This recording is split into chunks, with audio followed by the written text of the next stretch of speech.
Hello students, स्वागत है आप सभी का हमारे यूट्यूब चैनल OWE एकेडमी में। आज के इस वीडियो में हम जो बात करेंगे वो चैप्टर फर्स्ट की, फिजिक्स का जो चैप्टर फर्स्ट है उसके बारे में हम लोग बात करेंगे।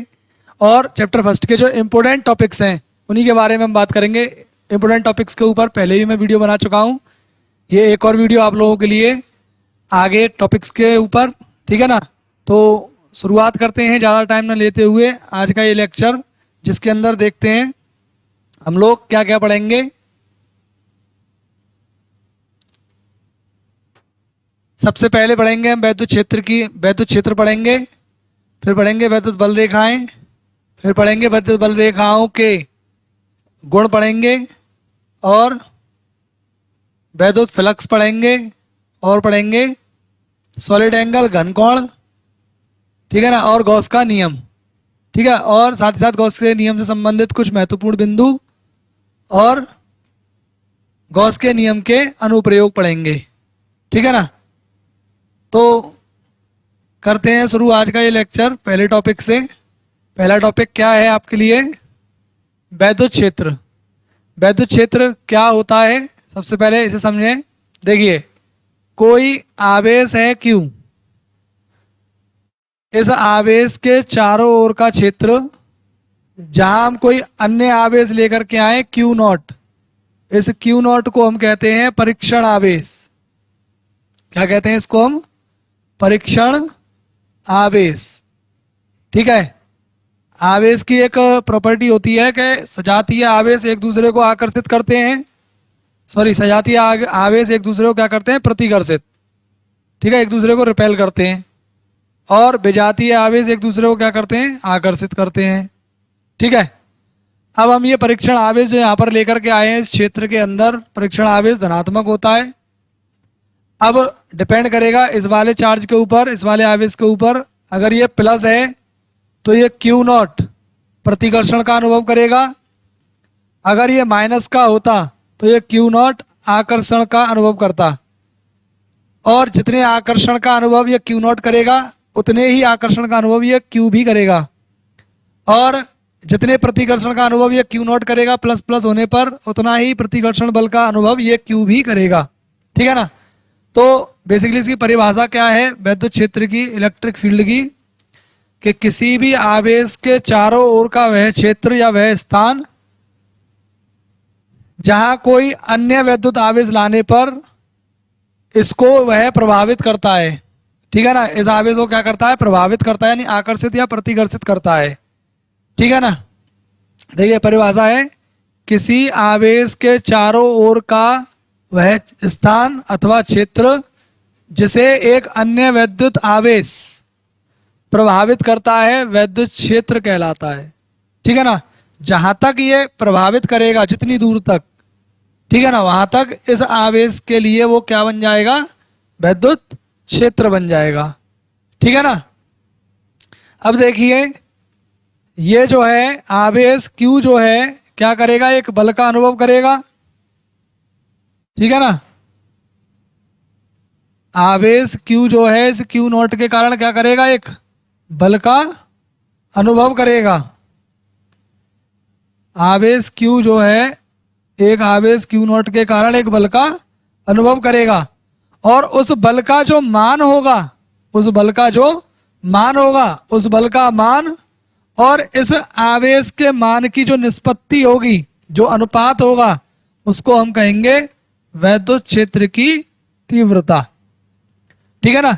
जितने बल से ये Q इस दूसरे वाले Q नॉट को आकर्षित या प्रतिकर्षित करेगा, उस बल का मान और इस परीक्षण आवेश के मान की जो निष्पत्ति होगी, अनुपात जो होगा, उसी को हम कहेंगे वैद्युत क्षेत्र की तीव्रता। देखिए, वैद्युत क्षेत्र में किसी बिंदु पर रखे परीक्षण आवेश पर लगने वाले बल तथा परीक्षण आवेश के मान की निष्पत्ति को उस बिंदु पर वैद्युत क्षेत्र की तीव्रता कहते हैं, ठीक है। वैद्युत क्षेत्र की तीव्रता को हम E से व्यक्त करते हैं, और E बराबर F/Q नॉट इसका सूत्र हो जाता है, ठीक है। अब हम बात करेंगे इसका मात्रक क्या होगा। तो बल का मात्रक होता है न्यूटन, और आवेश का मात्रक होता है क्या? कूलाम। आवेश का मात्रक होता है कूलाम, या इसका अन्य मात्रक और भी होता है, एक और मात्रक होता है volt upon metre, volt upon metre. ठीक है ना। तो वैद्युत क्षेत्र और वैद्युत क्षेत्र की तीव्रता इसके अंदर आए, ये इसका मात्रक हो गया। ठीक है, और बात करते हैं इसके बारे में। और एक और बात आप याद रखेंगे, वैद्युत क्षेत्र की जो तीव्रता है यह सदिश राशि है। वैद्युत क्षेत्र की जो तीव्रता है कैसी राशि है? सदिश राशि है।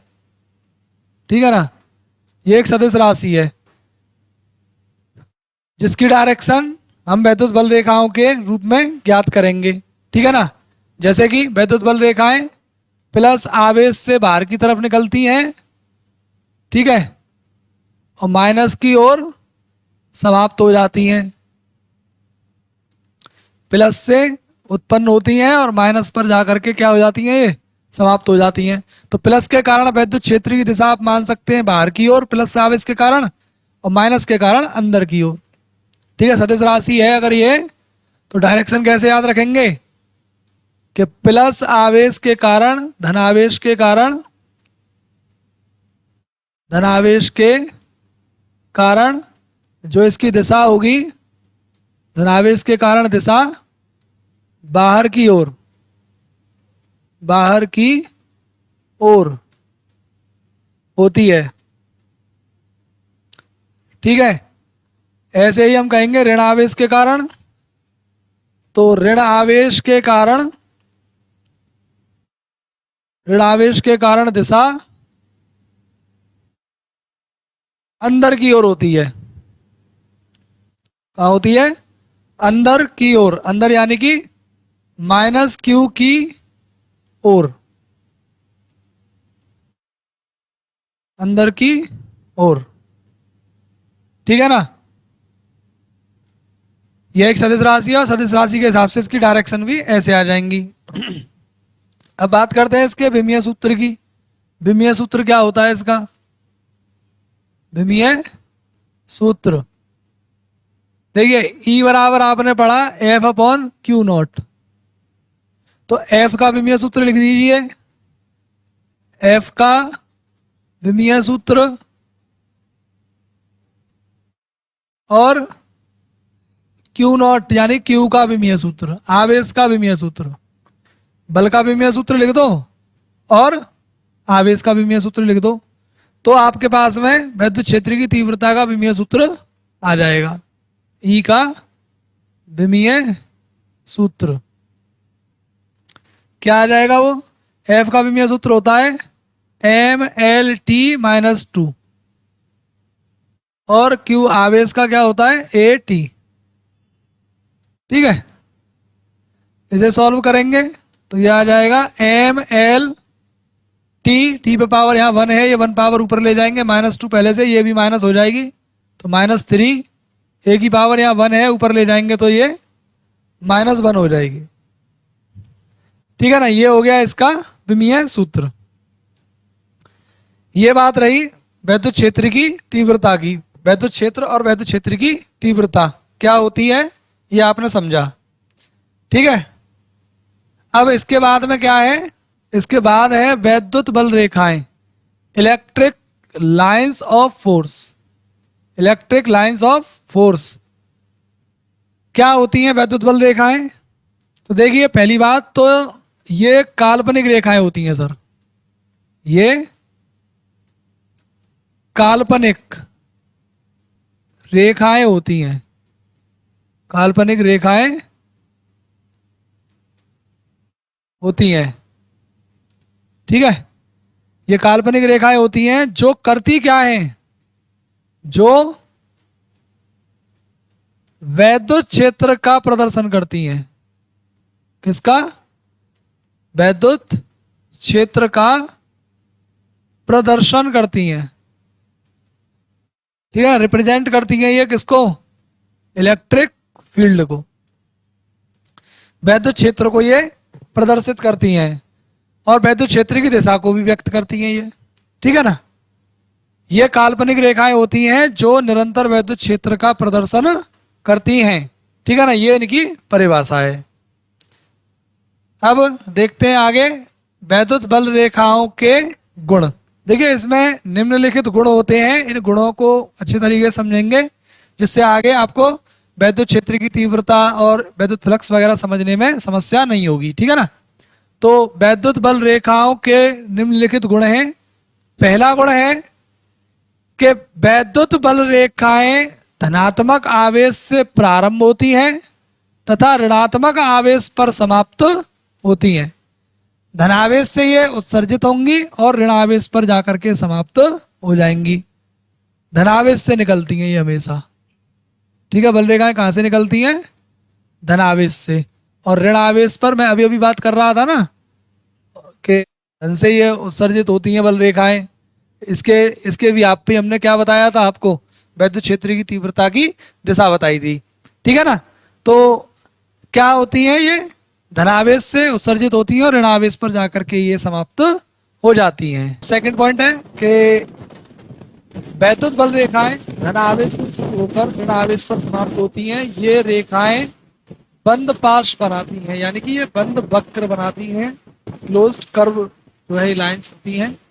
और अगला पॉइंट है, यह एक काल्पनिक रेखा है जिसके किसी बिंदु पर खींची गई स्पर्श रेखा उस बिंदु पर परिणामी वैद्युत क्षेत्र की दिशा प्रदर्शित करती है। देखिए वैद्युत क्षेत्र जो है वो एक सदिश राशि है।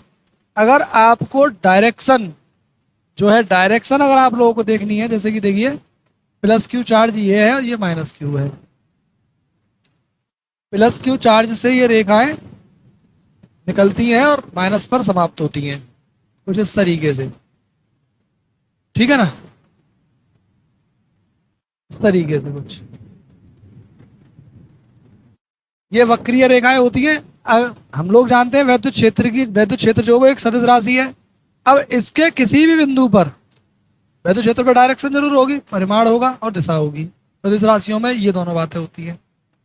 अगर हमें इसकी इस बिंदु पर दिशा मालूम करनी है, वैद्युत क्षेत्र की बल रेखाएं जो होती हैं वैद्युत क्षेत्र की दिशा को व्यक्त करती हैं। अगर हमें वैद्युत क्षेत्र की दिशा इस पॉइंट पे मालूम करनी है तो इस पर हम क्या करेंगे? एक स्पर्श रेखा खींचेंगे इस तरीके से कुछ। ये जो स्पर्श रेखा है वो इस बिंदु पर वैद्युत क्षेत्र की दिशा को व्यक्त करेगी। ऐसे ही अदर कोई दूसरा पॉइंट ले लें, यहाँ पर अगर हम इस तरीके से कोई स्पर्श रेखा खींचे, ठीक है ना, तो यहाँ पर ये वैद्युत क्षेत्र की डायरेक्शन इस तरफ होगी, ठीक है ना। तो आपका तीसरा पॉइंट ये जो है वो इसी बारे में है। यह एक काल्पनिक रेखा है जिसके किसी बिंदु पर खींची गई स्पर्श रेखा उस बिंदु पर परिणामी वैद्युत क्षेत्र की दिशा प्रदर्शित करती है, ठीक है ना। चौथा पॉइंट है, एक बिंदु आवेश Q से उत्पन्न हुई बल रेखाओं की जो संख्या होती है वो Q/ε0 होती है, ठीक है ना। देखिए जो फ्लक्स होता है, अभी हम फ्लक्स के बारे में पढ़ेंगे। फ्लक्स जो होता है वो होता है आपका किसी भी पृष्ठ से होकर गुजरने वाली बल रेखाओं की संख्या, ठीक है। बल रेखाओं की संख्या जो होती है वो होता है फ्लक्स, जिसको हम फाई से व्यक्त करते हैं। तो कहा यह जा रहा है बल रेखाओं की जो संख्या होती है वो Q/ε0 होती है। एक तरफ हम जो है जो बल रेखाओं की संख्या को हम फ्लक्स कहते हैं, और दूसरा जो गॉस का नियम है, गॉस का नियम ये कहता है कि किसी भी पृष्ठ पर जो फ्लक्स होता है वो Q/ε0 होता है। इसके बारे में थोड़ा सा हम बात करेंगे अभी नेक्स्ट, ठीक है ना। तो ये फ्लक्स को शो ऑफ कर रहा है और इनकी जो संख्या होती है वो भी फ्लक्स को शो करती है। तो कहीं ना कहीं जो संख्या है बल रेखाओं की वो इतनी ही होती है, Q/ε0 होती है, ठीक है। अगला है, दो बल रेखाएं एक दूसरे को नहीं काटती हैं। देखिए ये इंपोर्टेंट पॉइंट है इसमें। वैद्युत बल रेखाएं एक दूसरे को कभी नहीं काटती हैं। उसका रीजन क्या है? उसका रीजन देखिए मैं आप लोगों को बता देता हूँ। देखिए जैसे कि ये प्लस क्यू चार्ज है और दूसरा ये माइनस क्यू चार्ज है। यहां से कोई बल रेखा प्लस से जो है उत्पन्न हुई और माइनस पर जाकर के समाप्त हुई। दूसरी बल रेखा मान लीजिए कुछ इस तरीके से ये इसको काट गई, मान लीजिए काट गई, ठीक है ना। हम रीजन बता रहे हैं कि ये एक दूसरे को नहीं काटती हैं। तो क्यों नहीं काटती है उसका रीजन ये है कि अभी अभी हमने एक प्रॉपर्टी पढ़ी कि बल रेखाओं के किसी भी बिंदु पर अगर हम एक स्पर्श रेखा खींचे तो वहां पर वह वैद्युत क्षेत्र की दिशा को व्यक्त करेगी वो स्पर्श रेखा। तो देखिए अगर हम यहां पर स्पर्श रेखा खींचते हैं इस पॉइंट से लेकर के इस तरीके से, देखिए पहले मैंने इस तरीके से खींचा इस पर ये स्पर्श रेखा, तो डायरेक्शन विद्युत क्षेत्र की इस तरफ हो गई। ठीक है, अब मैं इस वाली रेखा के लिए खींचता हूं, इस तरफ स्पर्श रेखा खींचता हूं इस तरीके से, तो इस तरफ डायरेक्शन इस तरफ आ रही है इसकी। एक ही पॉइंट पर यानी विद्युत क्षेत्र की दो दिशाएं हमें प्राप्त हो रही हैं। ऐसा संभव नहीं है कि एक ही जगह पर विद्युत क्षेत्र की दो दिशाएं हो जाएं, तो इसलिए माना यह जाता है कि ये बल रेखाएं एक दूसरे को जो है नहीं काटती हैं। ठीक है ना, तो दो बल रेखाएं एक दूसरे को नहीं काटती हैं, ये इनका जो है प्रॉपर्टी, लास्ट प्रॉपर्टी रही। ठीक है, इसके बाद में देखते हैं नेक्स्ट हमारा क्या है। नेक्स्ट है विद्युत फ्लक्स, जिसके बारे में अभी अभी हम बात कर रहे थे, विद्युत फ्लक्स के बारे में। इलेक्ट्रिक फ्लक्स क्या होता है? इलेक्ट्रिक फ्लक्स, तो वैद्युत फ्लक्स वैद्युत क्षेत्र में किसी पृष्ठ से लंबवत गुजरने वाली फ्लक्स रेखाओं की संख्या, यानी जितनी बल रेखाएं किसी पृष्ठ से होकर के गुजरेंगी वह उस पृष्ठ से बद्ध क्या कहलाएगा? विद्युत फ्लक्स कहलाएगा। ठीक है, देखिए ये रहा पृष्ठ, एक पृष्ठ है जिससे कि बल रेखाएं गुजर रही हैं। ठीक है सर, क्या गुजर रही हैं इससे? ये बल रेखाएं गुजर रही हैं।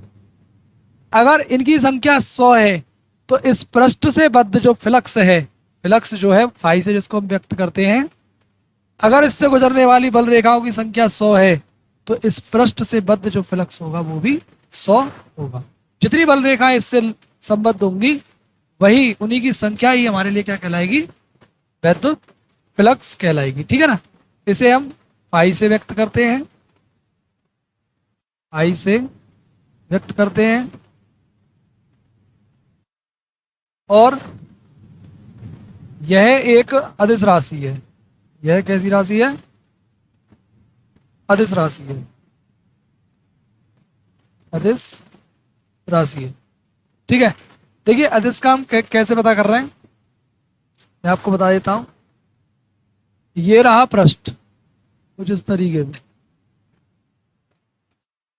ठीक है, ये रहा पृष्ठ और इससे क्या गुजर रही है? ये बल रेखा। इसकी मैथमेटिकल डेफिनेशन अगर हम लोग देखते हैं, क्या देखते हैं इसकी हम? मैथमेटिकल डेफिनेशन अगर हम लोग देखते हैं तो वो क्या होती है? देखिए बल रेखाएं जो होती है विद्युत क्षेत्र को व्यक्त करती हैं, विद्युत क्षेत्र की डायरेक्शन को व्यक्त कर रही होंगी, इस तरफ विद्युत क्षेत्र होगा। और एक होता है भैया क्षेत्रफल सदिश। क्या होता है? क्षेत्रफल सदिश, एरिया वेक्टर। क्या होता है एरिया वेक्टर? देखिए सदिश के अंदर दो बातें होती हैं, एक परिमाण होता है और दूसरा क्या होता है? दिशा। एक परिमाण और दूसरा दिशा। जैसे हमारा ये बोर्ड है, ठीक है, इसका क्षेत्रफल सदिश की अगर हम बात करें तो इसमें इसका परिमाण क्या होगा? जो इस बोर्ड का एरिया है। अगर मान लीजिए अगर हमारा ये बोर्ड 6x4 का है अगर, तो इसका जो एरिया आएगा वो 24 आएगा। ठीक है ना, ये तो हो गया इसका परिमाण। दूसरी बात आती है इसकी डायरेक्शन की, इसकी डायरेक्शन कहाँ होगी? तो कोई भी पृष्ठ हो, कोई भी पृष्ठ, उसके लिए अगर हम क्षेत्रफल सदिश को ज्ञात कर रहे हैं तो परिमाण तो उसका क्षेत्रफल हो गया, रही बात उसकी डायरेक्शन की, डायरेक्शन हमेशा उसके क्या होगी? लंबवत। ठीक है ना, अभी हम इस बोर्ड की बात कर रहे हैं तो इस बोर्ड के लिए जो डायरेक्शन होगी इसके एरिया की वो किस तरफ होगी? आपकी तरफ, इस तरीके से बाहर की। ठीक है ना, ये हो गया एरिया वेक्टर। तो जैसे कि अब ये पृष्ठ रखा हुआ है, ठीक है ना, ये जो पृष्ठ रखा हुआ है तो इसका क्षेत्रफल सदिश मान लीजिए कहीं इस तरफ अगर ये फेस करके रखा हुआ है, इसका एरिया वेक्टर है उस तरफ ए। इनके बीच में जो एंगल बन रहा है वो बन रहा है थीटा। ठीक है, अगर यहाँ पर विद्युत क्षेत्र ई है और एरिया आपका ए है तो इस पृष्ठ से संबद्ध जो फ्लक्स होगा वो हो जाएगा आपका E vector dot A vector, E dot A vector. ठीक है ना, दोनों का डॉट अगर आप ओपन करेंगे तो क्या हो जाएगा? ई ए और थीटा। ये मैथमेटिकल डेफिनेशन हो जाएगी। यहाँ से अगर आप कहें तो इसकी क्या होगी? ई तो आपकी विद्युत क्षेत्र की तीव्रता है, ए आपका क्षेत्रफल सदिश है। ठीक है, तो परिभाषा कुछ ये हो जाएगी कि वैद्युत क्षेत्र की तीव्रता और क्षेत्रफल सदिश के अदिश गुणनफल को, जो ये डॉट होता है इसको हम क्या बोलते हैं, अदिश गुणनफल बोलते हैं, ठीक है ना। वैद्युत क्षेत्र की तीव्रता और क्षेत्रफल सदिश के अदिश गुणनफल को हम जो है क्या कहते हैं, वैद्युत फ्लक्स कहते हैं, ठीक है ना। ओपन किया हमने इसको, ईडीए cos थीटा, ठीक है। क्षेत्रफल सदिश आप लोगों को समझ में आया। अब एक कंडीशन मैं इसमें अप्लाई करूंगा, कंडीशन ध्यान रखेंगे आप लोग। कंडीशन नंबर 1 है क्या, यदि थीटा अगर क्या हो, 0 हो, ठीक है। थीटा कब 0 होगा, थीटा जब 0 होगा सर, जब ये पृष्ठ से गुजरने वाली बल रेखाएं एकदम से लंबवत रखा हुआ है पृष्ठ इस तरीके से, ठीक है ना, और इसमें से बल रेखाएं ऐसे ही करके पार जा रही, ये इसका क्या हो जाएगा, एरिया हो जाएगा, इसका परिमाण हो जाएगा, और इसकी डायरेक्शन किधर होगी, उसी तरफ होगी, ठीक है। तो ओवरऑल कहना हमें ये पड़ेगा, ये वैद्युत क्षेत्र की डायरेक्शन होगी पहली वाली, और दूसरी वाली होगी हमारी क्षेत्रफल सदिश की डायरेक्शन, ठीक है। इस केस में आप लोग देख रहे हैं जो पृष्ठ है वो पृष्ठ इस तरीके से लंबवत रखा हुआ है वैद्युत क्षेत्र। भाई पृष्ठ ऐसे करके रखा हुआ मानोगे तभी तो इसमें से बल रेखा ऐसे करके गुजर रही होंगी, यानी पृष्ठ को आप लंबवत रखोगे तो उसका क्षेत्रफल सदिश किधर होगा, उस तरफ होगा, ठीक है ना। जैसे कि एग्जाम्पल के लिए माने आप देखें, ये हमारे पास में पृष्ठ है, ठीक है, इस तरीके से रखा हुआ है। अब इससे बल रेखाएं ऐसे करके गुजर रही हैं, ये जो मार्कर है ये इस पर क्या है, अब लंबवत है, लेकिन इसका क्षेत्रफल सदिश किधर होगा, इस बुक का। अगर मैं इसको ऐसे पकड़े हुए हूँ तो इसका क्षेत्रफल सदिश की डायरेक्शन होगी वो इस तरफ ही तो होगी, और बल रेखाएं भी इधर ही गुजर रही हैं। जब दोनों की डायरेक्शन सेम होती है तो एंगल 0 होता है, एंगल क्या होता है, 0 होता है।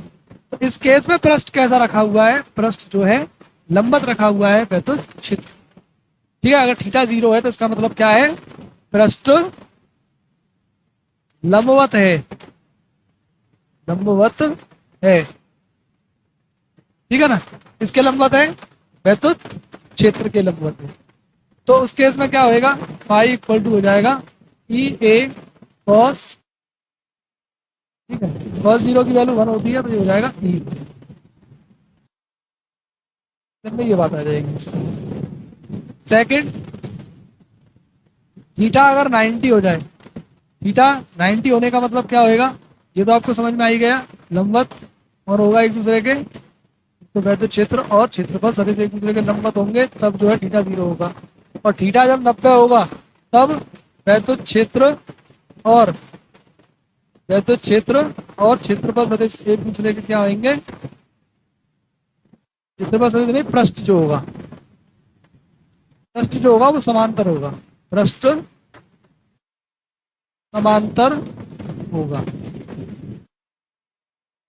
पृष्ठ समांतर होगा। देखिए जैसे कि अब ये पृष्ठ है, ठीक है, अब इसका जो क्षेत्रफल सदिश होगा वो ऊपर की तरफ होगा इस तरीके से, बल रेखाएं ऐसे करके गुजर रही हैं, बल रेखाएं इस तरफ गुजर रही हैं, इस तरफ जा रही हैं, और इसका क्षेत्रफल सदिश ऊपर की तरफ है।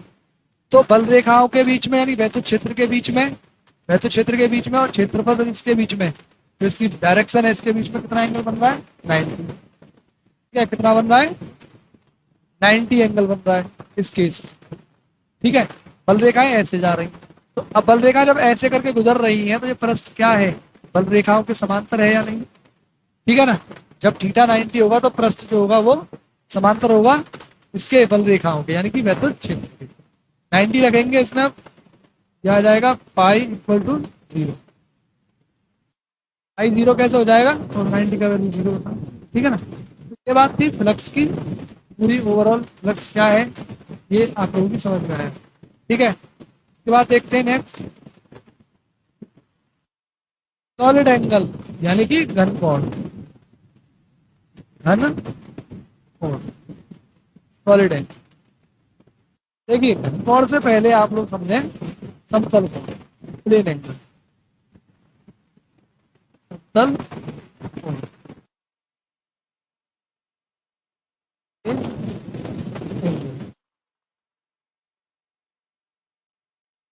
क्या होता है प्लेन एंगल, कि कोई भी वृत्त किसी भी वृत्त के द्वारा या किसी भी वृत्त की चाप के द्वारा केंद्र पर जो दूरी तय की जाती है, चाप के एक बिंदु से दूसरे बिंदु तक जाने में, ये दूरी तय करने में, ये दूरी तय हुई है, इसी को हम क्या बोलेंगे, कोण या समतल कोण। वृत्त द्वारा जो कोण बनेगा वो बनेगा समतल कोण। ठीक है, ये है सर चाप, ये है त्रिज्या। ठीक है, ये क्या है, त्रिज्या, ये है चाप। चाप को हमने एल कह दिया, त्रिज्या को हमने आर कह दिया, और कोण। ठीक है, कोण बराबर होता है सर चाप बटे त्रिज्या, चाप बटे। ठीक है, कोण बराबर होता है चाप बटे त्रिज्या। अगर हम देखें एक पूरे वृत्त के कारण, यहाँ से हम चलें और नोट करके पूरा घूम करके यही वृत्त के द्वारा केंद्र पर अंतरिक्ष कोण कितना होगा, इसके लिए देखें वो कोण होगा। अगर आप पूरा इस पॉइंट से चले और पूरा चक्कर काट करके आप यहीं आ जाते हैं नोट करके, तो आप कितनी चाप तय करेंगे या फिर कितनी दूरी आप तय करेंगे, तो वो दूरी आप तय करेंगे, चाप बन जाएगी 2πr, यानी परिधि के बराबर। इसके बराबर बन जाएगी परिधि के बराबर। आप चाहे चाप की जगह पर आप क्या लिख सकते हैं, परिधि। क्या लिख सकते हैं, परिधि, और नीचे लिख सकते हैं त्रिज्या। तब परिधि कितनी होती है वृत्त की, 2πr। क्या कितनी है यहाँ पर, आर से आर ये कट जाए,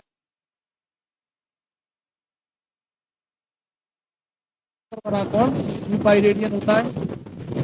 ठीक है ना, पूरे वृत्त द्वारा एक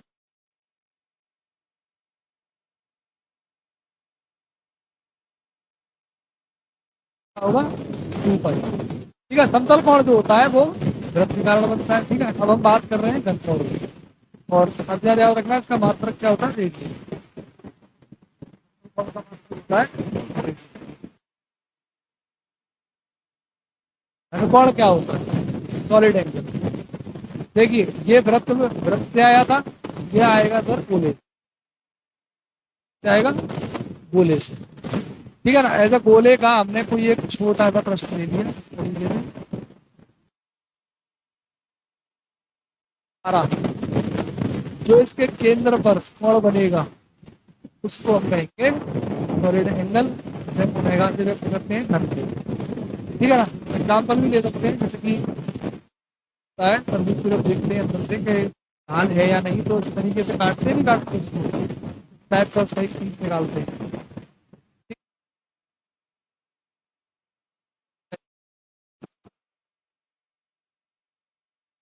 यहाँ पर बन रहा होगा, इसी को हम कहते हैं घन कोण। ठीक है ना, ये बन रहा था केवल एक चाप के द्वारा, ये बनेगा एक छोटे से क्षेत्रफल के द्वारा। ठीक है ना, क्षेत्रफल द्वारा जो केंद्र क्या कह देते हैं, घन कोण कह देते हैं। ठीक है ना, तो आपका घन कोण जो होगा तो बराबर होगा क्षेत्रफल बटे त्रिज्या।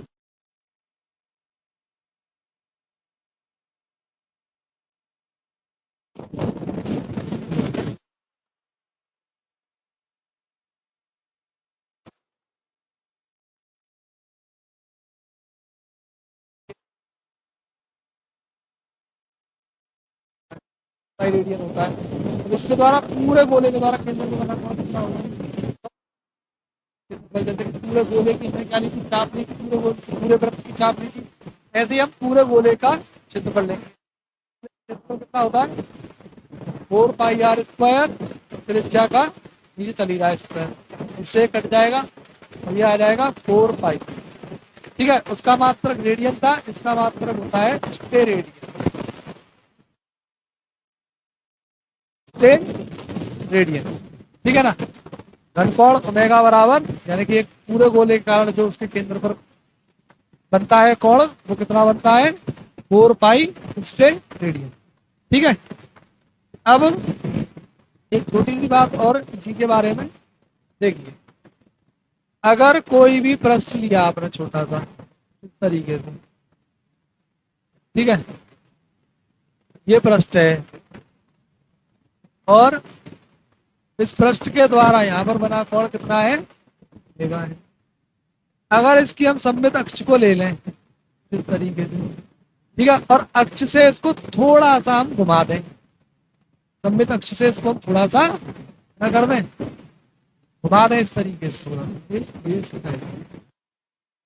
यहाँ पर एंगल बन जाए आपका, यहाँ पर जो एंगल बन जाए आपका, अब बन जाए वो अल्फा। उस केस में क्या होगा, ओमेगा का जो मान हो जाएगा, जो इसका क्षेत्रफल था, मान लीजिए छोटा सा क्षेत्रफल है डी ए, छोटा कम क्षेत्रफल लिया, पूरा नहीं लिया, ठीक है ना। तो उस केस में जो इसकी वैल्यू हो जाएगी इस साइड की, ठीक है, बाद में जुड़े हुए की, वो हो जाएगी आपके लिए इस साइड की, सॉरी वाली साइड की, ये करंट का काम करेगी, एंगल के सामने वाला ये लंब हो जाएगा, ये आधार,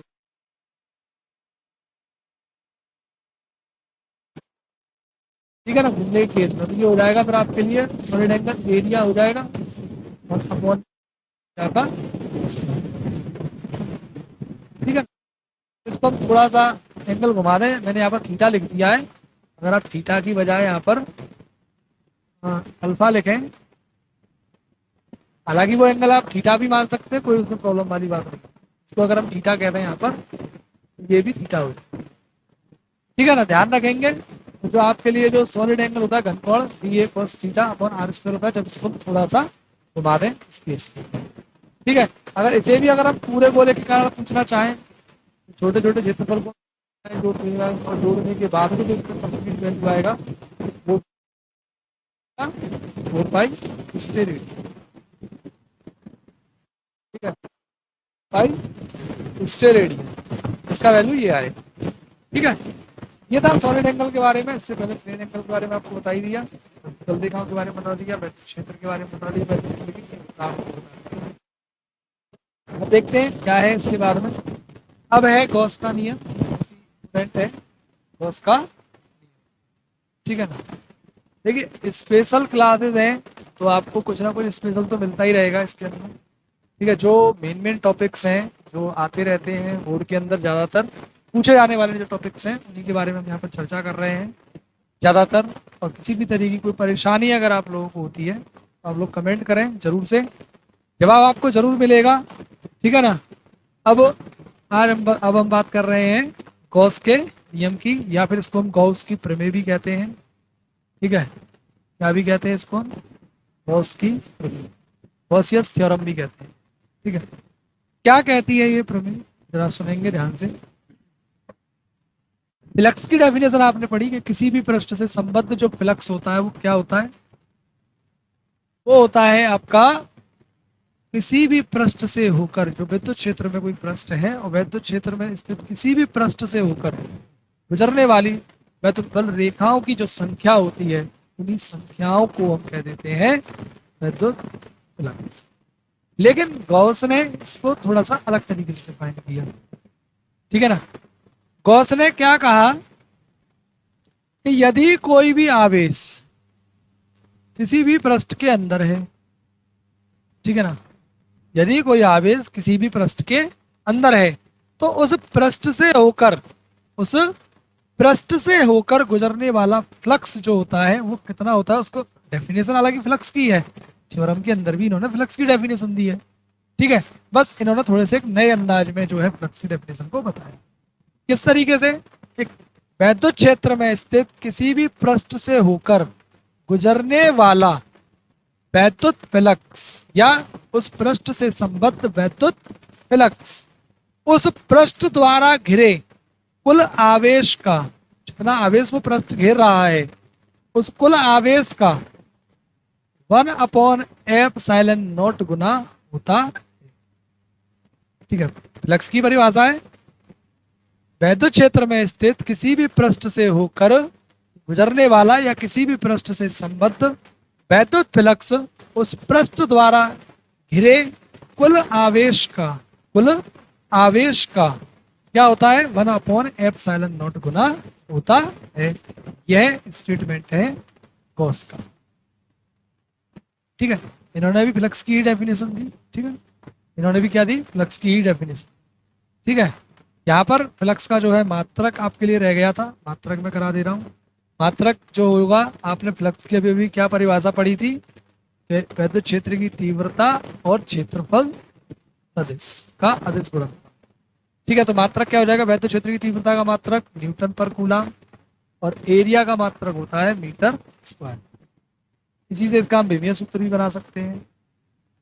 ठीक है, विमीय सूत्र क्या होगा इसका, विमीय सूत्र हो जाएगा, बल का लिखेंगे पहले, न्यूटन बल का मात्रक होता है mlt-2 एंड आपका मीटर स्क्वायर यानी कि लंबाई का अपॉन कूलम यानी आवेश का AT होता है। ठीक है, इसको सॉल्व कर देंगे तो ये आ जाएगा ml³ T-3 एंड A-1।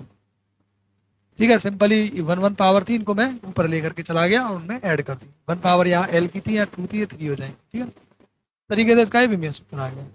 तो गॉस की प्रमेय का स्टेटमेंट आप लोगों को समझ में आया, स्टेटमेंट में कोई परेशानी नहीं। इसके बाद में बात करते हैं गॉस के नियम से संबंधित महत्वपूर्ण बिंदु। कुछ गॉस के नियम से संबंधित जो है कुछ बिंदु हैं, महत्वपूर्ण बिंदु हैं, जिनके बारे में हम लोग जो है बात करेंगे। और क्या वो बिंदु हैं जरा देख लेते हैं एक बार। ठीक है, देखिए पहला बिंदु है गॉसीय सतह से गुजरने वाला फ्लक्स उसके आकार पर निर्भर नहीं करता। देखिए जो फ्लक्स होगा उस फ्लक्स का मान इस बात पर बिल्कुल भी निर्भर नहीं करेगा कि जो पृष्ठ से वो गुजर रहा है उस पृष्ठ का आकार कैसा है। ठीक है ना, उस पृष्ठ का आकार कितना है इस बात पर बिल्कुल भी डिपेंड नहीं करेगा। गॉसीय सतह से गुजरने वाला फ्लक्स गॉसीय सतह के अंदर आवेश की स्थिति पर निर्भर नहीं करता। ये जरूरी नहीं है कि आवेश कहाँ पर स्थित है। ठीक है ना, जैसे कि मान लीजिए कोई भी वर्ग है या फिर एक क्यूब है और उस क्यूब के अंदर जो है एक आवेश रखा हुआ है सर, और वो कहाँ रखा हुआ है इस बात से कोई फर्क नहीं पड़ता। ठीक है ना, पूरे इस क्यूब के अंदर कहीं भी वो रखा हो सकता है। अगला है गॉसीय सतह से गुजरने वाला फ्लक्स केवल सतह के अंदर कुल आवेश पर निर्भर करता है। तो सतह के अंदर टोटल आवेश कितना है इस बात पर वो डिपेंड करता है। परिभाषा भी कहती है कुल आवेश का 1/f गुना। ठीक है ना, अगला है किसी भी बंद सतह से आने वाले फ्लक्स को ऋणात्मक और बाहर जाने वाले फ्लक्स को धनात्मक माना जाता है। ठीक है, ये पॉइंट थोड़ा सा आप लोगों के लिए इम्पोर्टेंट है कि कोई आपने जैसे कि प्रश्न लिया एग्जाम्पल के लिए, आपने ले लिया ये क्यूब, ले लिया ये क्यूब। इस क्यूब के अंदर जितनी बार भी फ्लक्स रेखाएं एंट्री ले रही हैं या बल रेखाएं एंट्री ले रही हैं उनके लिए जब ये इस पृष्ठ से होकर के गुजरेंगी पहले वाले पृष्ठ से होकर के, तो इसके लिए जो फ्लक्स होगा वो ऋणात्मक होगा। ठीक है ना, आने वाले के लिए ऋणात्मक होगा फ्लक्स का मान और जाने वाले के लिए ऐसा होगा जो बाहर निकलेगा उसके लिए धनात्मक होगा। आने वाले के लिए वैल्यू हो जाएगी माइनस के Q/ε0, आदेश राशि है ये, तो माइनस को शो कर सकते हैं इस पर, और जाने वाले के लिए प्लस। ठीक है, निकलने वाले टाइम पे प्लस और आने वाले टाइम पर माइनस। अगला है किसी भी गॉसीय सतह में पाई बराबर 0 यानी कि अगर आपके सामने फ्लक्स का मान अगर 0 है तो इसका अर्थ यह नहीं है कि प्रत्येक बिंदु पर ई का मान, इसका मतलब ये कतई भी नहीं है आप ये सोचें अगर पाई का मान अगर 0 है फ्लक्स अगर 0 है तो वैद्युत क्षेत्र भी 0 है। वो आने वाले और जाने वाले की वजह से हो सकता है। जैसे कि अभी अभी आपने देखा आने वाला भी सेम हो जाने वाला भी सेम हो तो उस केस के अंदर टोटल फ्लक्स जो होगा वो 0 होगा। आने वाला ऋणात्मक होता है, जाने वाला धनात्मक होता है। अगर आप पृष्ठ के लिए फुल, अगर इसका अर्थ ये बिल्कुल भी नहीं है कि वैद्युत क्षेत्र बिल्कुल भी 0 हो गया है, परंतु लेकिन प्रत्येक बिंदु पर अगर E बराबर 0 का अर्थ होता है कि फाई बराबर 0। अगर वैद्युत क्षेत्र 0 हुआ तो फ्लक्स ही खत्म हो जाएगा, क्योंकि बल रेखाएं नहीं होंगी, पृष्ठ से बल रेखाएं नहीं गुजरेंगी, तो वहां पर फ्लक्स कहां से आया। ठीक है, अगला है गॉसीय सतह पर वैद्युत क्षेत्र की तीव्रता। गॉसीय सतह पर वैद्युत क्षेत्र की तीव्रता पृष्ठ के अंदर और बाहर उपस्थित सभी आवेशों के कारण होती है। उसी सतह पर वैद्युत क्षेत्र की जो तीव्रता होती है, वैद्युत क्षेत्र की जो तीव्रता होगी कुछ आवेश जो पृष्ठ के बाहर होगा उसके कारण भी होगी और जो अंदर होगा उसके कारण भी वैद्युत क्षेत्र की तीव्रता होगी। ठीक है ना, ये पॉइंट थे उसके बारे में, और अभी और भी है। अगला है गॉस का नियम केवल उन्हीं क्षेत्रों के लिए लागू होता है जो कूलाम के व्युत्क्रम वर्ग के नियम का पालन करते हैं।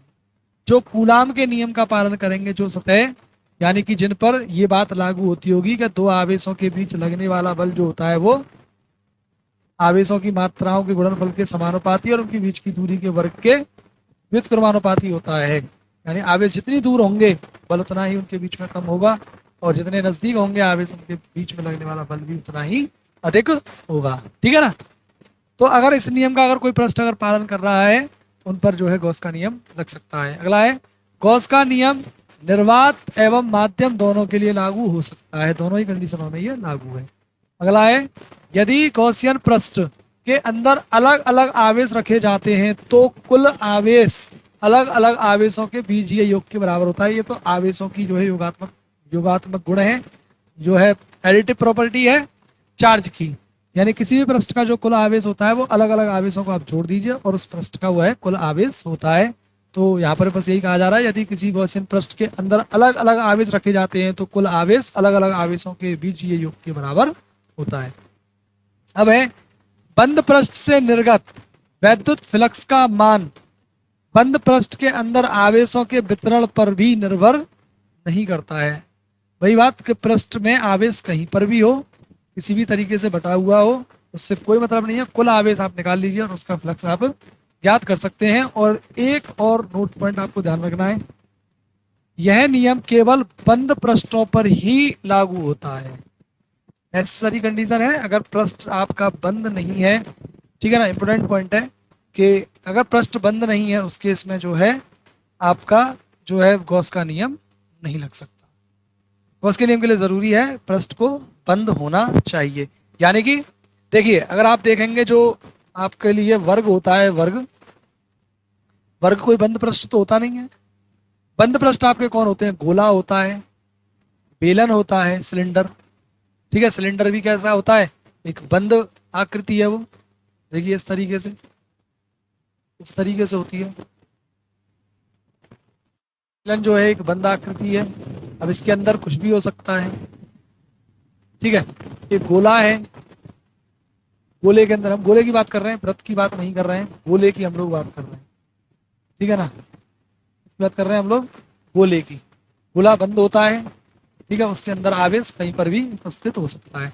तो जो गॉस का नियम है इस तरीके के पृष्ठों पर नहीं लगता, जैसे कि जो वर्ग है, वर्ग के ऊपर नहीं लगेगा, या आपका कोई डिस्क है, जो सीडी डिस्क होती है, इस टाइप के पृष्ठ हैं, इन पर जो है गॉस का नियम नहीं लगता है। उनके लिए फ्लक्स जो है जीरो ही माना जाता है। ठीक है, जैसे वर्ग वाला पृष्ठ है, जितनी बल रेखाएं आई उतनी ही गुजर गई, जितनी आई उतनी ही गुजर गई, जितनी बल रेखाएं आई उतनी गुजर गई, आने वाले के लिए ऋणात्मक, जाने वाले के लिए धनात्मक, कुल फ्लक्स क्या हुआ? जीरो। ऐसे ही आप डिस्क के लिए ले लीजिए, डिस्क से भी जितना आया उतना ही पार निकल गया, जितना आया उतना ही फ्लक्स, जितनी बल रेखा बाहर निकल गई। इन केसों में फ्लक्स जो होता है वो होता है। ठीक है ना, ध्यान रहेगा, केवल गॉस का नियम बंद पृष्ठों पर ही लागू होता है। ठीक है, अब है गॉस के नियम के अनुप्रयोग। देखिए, गॉस के नियम के जो अनुप्रयोग हैं, गॉस के नियम के जो अनुप्रयोग हैं वो जो है तीन तरीके से हम जो है यहाँ पर यूज करेंगे उनको। गॉस के नियम के अनुसार वैद्युत क्षेत्र की तीव्रताएं निकाली जाएंगी। देखिए, गॉस के नियम में हमने आपको बताया कि ये बंद पृष्ठ पर लागू होती है। किस पर होती है? बंद पृष्ठ पर ये लागू होती है। ठीक है ना, तो इसके लिए हम इसके अनुप्रयोग करेंगे एक एक करके। जो है हमारे पास में इसके लिए तीन अनुप्रयोग है हमारे पास में। कितने हैं? तीन। एक तो है आपके लिए नंबर एक, गोलीय कोश के कारण वैद्युत क्षेत्र की तीव्रता निकालेंगे। किसके कारण? गोलीय कोश के कारण। ठीक है, गोलीय कोश के कारण। और दूसरा हम लोग जो है निकालेंगे एक अनंत आवेशित चालक के कारण, अनंत आवेशित चालक के कारण। ठीक है ना, और एक निकालेंगे अनंत विस्तार की आवेशित चादर के कारण, अनंत विस्तार की आवेशित चादर के कारण, चादर के कारण। ठीक है ना, ये तीन पॉइंट हमें जो है मोस्ट इंपोर्टेंट करने हैं इसमें। एक तो गोलीय कोश के वैद्युत क्षेत्र की तीव्रता बताएंगे, एक अनंत आवेशित चालक के कारण जो तार होगा उसके कारण एक अनंत विस्तार की आवेशित चादर के कारण। ठीक है, ये 3 वो पॉइंट हैं सर, ये 3 वो पॉइंट हैं जिनमें से आपके पेपर में एक जरूर से आता है, एक डेरिवेशन जरूर आता है। और मार्किंग जो है आपकी 3 मार्क्स से लेकर के 5 मार्क्स का ये आता है। 3 नंबर से लेकर 3 अंक से लेकर के 5 अंक तक का ये पूछा जाता है। ठीक है ना, ये 3 टॉपिकों के बारे में हम जो नेक्स्ट वीडियो में बात करेंगे। अगर ये वीडियो आप लोगों को समझ में आया है तो वीडियो को लाइक करें, और चैनल पर अगर आप नए हैं तो चैनल को सब्सक्राइब जरूर कर लें। देखिए आप लोगों के लिए इतनी मेहनत कर रहे हैं हम लोग, और आप लोगों को जो है यूपी बोर्ड में अच्छे मार्क्स दिलाने के लिए जो है ये वीडियो बना रहे हैं हम लोग। और आपको अच्छे से अच्छा मटेरियल हमारे यहाँ पर मिलेगा। अगर आप हमारे से नोट्स भी चाहते हैं तो नोट्स के लिए हमें व्हाट्सअप पर जो है मैसेज करें। व्हाट्सअप नंबर जो है डिस्क्रिप्शन में आप लोगों को दे दिया गया है, वहाँ से आप लोग कर सकते हैं। ठीक है ना, इसके नोट्स भी आप लोगों को वहाँ से मिल जाएंगे। और बाकी आपको अगर ये पसंद आया है वीडियो तो अपने दोस्तों के साथ में शेयर करें। देखिए अगर आप लाइव क्लास चाहते हैं तो लाइव क्लास के लिए आप मुझे कमेंट करें, मैं लाइव आकर के भी आपको इन क्लासेस को दे सकता हूँ। ठीक है ना, आप लोग कमेंट करेंगे, लाइव हम लोग आएंगे और शाम के टाइम में डेली हम आप लोगों को लाइव सेशन दे सकते हैं। ठीक है ना, तो आप लोगों का बहुत बहुत धन्यवाद यहाँ तक जुड़े रहने के लिए। मिलते हैं अब नेक्स्ट वीडियो में। धन्यवाद।